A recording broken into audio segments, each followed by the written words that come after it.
Jerusalem, sacred to three religions and contested by both Palestinians and Israelis. In the Jewish rhetoric, Jerusalem is the eternal, indivisible capital of Israel. But the Palestinians also claim the city as the capital of their future independent state. But just a short distance from the old city, you can see in graphic terms who has total control. Israeli forces are standing guard while a Palestinian home is demolished. The family didn't have a building permit, but then Israel almost never gives Palestinians permission to build. The status of Jerusalem is one of the most intractable issues facing Israeli and Palestinian negotiators. Some Israeli politicians now want to redefine Jerusalem so that several outlying Palestinian districts would no longer be considered part of the city. In fact, Israel's separation wall is already redrawing the map of Jerusalem. Some Palestinian neighborhoods find themselves cut down the middle, with one part inside Jerusalem, the other part beyond the wall.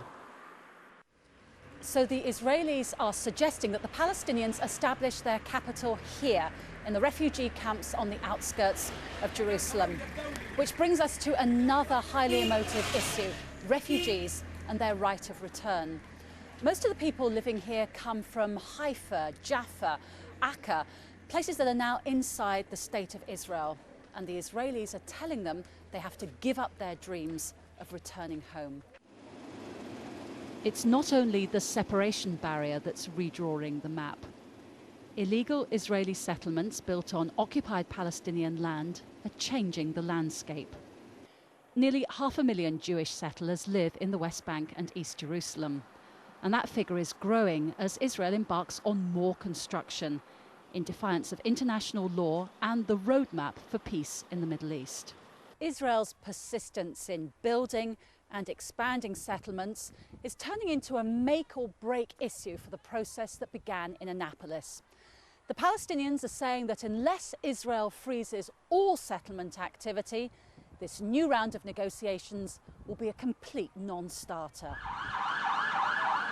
Israel has demands too. It wants Palestinians in Gaza to stop firing rockets into the town of Sderot and surrounding areas. More than 2,000 rockets and mortars were launched from Gaza during 2007, killing 2 people. Israel says it has a right to defend itself. What we're looking at here is an active battlefront in the conflict between Israel and the Palestinians. Now, most of the rockets fired from Gaza actually land in open areas where they don't cause any injuries or damage to property.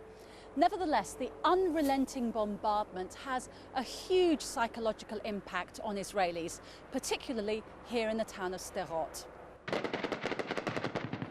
which fuels public demands in Israel for the army to hit back. Almost every day, Israeli troops attack Gaza, from the land and from the air.